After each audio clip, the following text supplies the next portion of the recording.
সন্তানের কোন আমলে মৃত মা বাবা গুনাহ মাফ হয়? খুব সুন্দর এবং প্রয়োজনীয় একটি প্রশ্ন। মাশাআল্লাহ। সন্তানের কোন কোন আমলে মা বাবার উপকার হয়? এর উত্তর হলো যে সাধারণত বান্দার নিজের আমল তার নিজের উপকার হয়। আল্লাহ বলেছেন লাইসাল ইনসান ওয়া লাইসাল ইনসান ইল্লা মা সাআ। মানুষ নিজের জন্য যেটা পরিশ্রম করে কামাই করেছে, উপার্জন করেছে, সওয়াব আহরণ করেছে, এটাই তার। আরেকজন তার টাকা কামাই করে দিবে না, দিতে পারে না। এটা হলো সাধারণ কথা।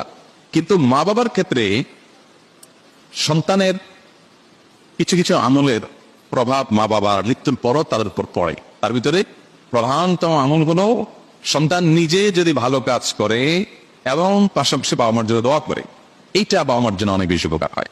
নিজে ভালো কাজ করে, পাঁচ ওয়াক্ত নামাজ পড়ে, হারাম হালাল মেনটেন করে চলে, মানুষ অধিকার করে সচেতন থাকে, নিজে ভালো মানুষ হওয়ার পাশাপাশি মা বাবার জন্য দোয়া করে, এটা মা বাবার জন্য অনেক উপকার আসে।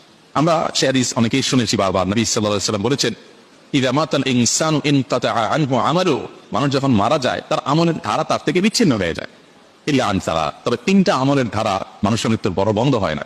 এর ভিতরে একটা হলো এই আওয়ালাদুল সালেহ ইয়াদউ লা, যদি কোনো নেক সন্তান থাকে যে নিজে ভালো মানুষ পাশাপাশি বাবা মায়ের জন্য দোয়া করে, এটা তার জন্য খুব বেশি উপকার হয়। আমরা সাধারণত যেটা করি, মা বাবা মৃত্যুর পর আমরা চাই যে জীবদ্দশায় আমি মাকে বাবাকে স্নেহ করেছি, মমতা দিয়েছি, ভালোবাসা দিয়েছি, খাবার দিয়েছি, আদর আত্মি করেছি, কিন্তু এখন তাদের করতে পারতেছি না। আমরা কিছুটা করতে চাই বাবা মার জন্য, করতে চেয়ে আমরা কি করি, হুজুরদেরকে দিয়ে বা অন্যদেরকে দিয়ে দোয়া করাই। আলহামদুলিল্লাহ, অন্যরা দোয়া করলে উপকার আসতে পারে, কিন্তু সবচেয়ে বেশি উপকারের কথা আপনি যদি জানতে চান যে সন্তান এর কোন আমলটা মা বাবার সবচেয়ে বেশি উপকার আসে, তাহলে আমি বলবো যে নিজে যদি নেক আমল যতটুকু পারে করলো, পাশাপাশি দোয়া করলো, এটা মা বাবার জন্য বেশি উপকার আসে।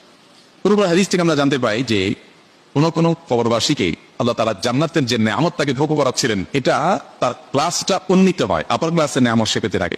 তখন আল্লাহর কাছে সে বলে, আল্লাহ আমার তো মৃত্যু হয়ে গেছে, আমি দুনিয়া থেকে চলে আসছি, আমল করে নিজের মর্যাদা বৃদ্ধি করার অপশন তো আমার বন্ধ হয়ে গেছে, তাহলে এখন আমি আমার এই মর্যাদা বৃদ্ধিটি দেখতে পাচ্ছি, এটা কিসের কারণে, কোত্থেকে হলো? আমার তো আমল নতুন করে প্লাস করার সুযোগ নেই, তাহলে মর্যাদা বৃদ্ধিটা কিভাবে হলো?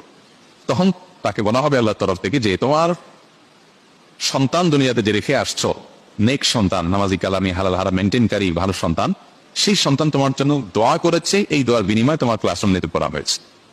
এই জন্য মা বাবার জন্য সন্তানের যে আমলটা সবচেয়ে বেশি উপকার করে তা হলো সন্তান নিজে ভালো মানুষ হবে, পাশাপাশি মা বাবার জন্য দোয়া করবে।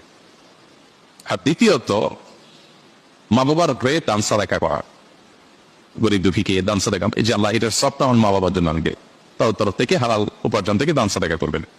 এরকম আরো বিভিন্ন আমল আছে, কিন্তু সবচেয়ে বেশি যদি বলি আমরা, তাহলে এই দুইটা আসে সবকিছুর উপরে, দোয়া করা আর সাদাকা করা। আল্লাহ আমাদের মৃত মা বাবা আত্মীয় স্বজনদের জন্য আমাদের পক্ষ থেকে যে করণীয় আছে সেগুলো করার তৌফিক দান।